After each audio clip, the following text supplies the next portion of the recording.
I think you'll see a lot of change in year 9. We're still trying new things 9 years later, which is still important to us.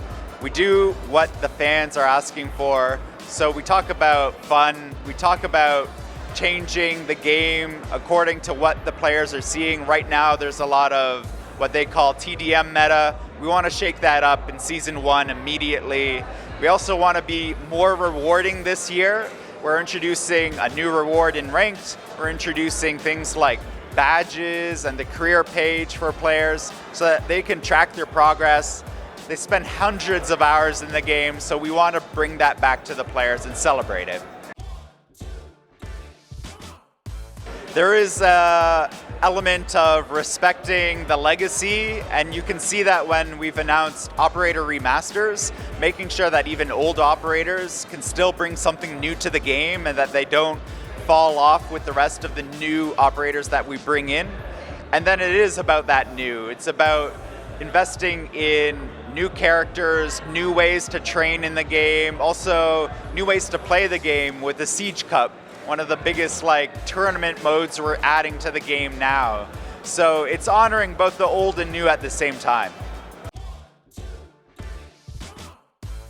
I mean, I will say that we have a lot of new stuff that's coming online, but it's really the technology that we're investing in year 9 when we talk about versus AI.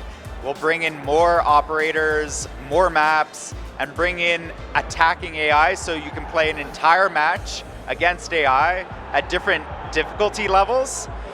That's fantastic for veteran players. It's fantastic for new players coming in right now as well. And it's a monumental task to make AI work in a game that's as complex as Siege.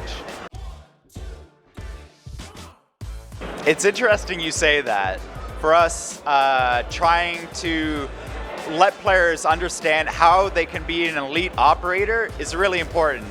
And throughout almost all of year 9, we're adding a new feature called pre-visualization, where it lets you better throw your gadgets, it shows the trajectory, it lets you see where you're placing your gadget on the floor, it actually lets you see where your drone will land as well.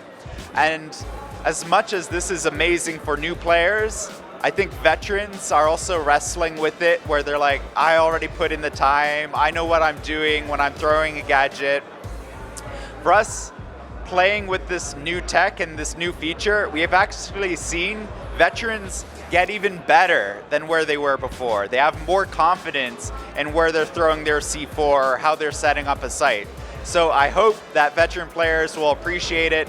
If they don't, they can turn it off, but we actually think that it'll really give them a sense of being an elite operator in the game. That's a great question. I'll start with the last part, which is I think we held on to what made Siege so special 9 years ago. It's about destruction, it's about strategy, and it's about characters that all bring something new to the mix. All of that together was what the heart of Siege really was about. And I don't think we've lost that. Today though, I think we have refined it over time to understand what do players want, where do they want to take it themselves, and their expectations every 3 months, what they want to see delivered. So I think when we first launched the game, we weren't sure how fast we can go and what needs to be that next step. Now we're a lot more confident.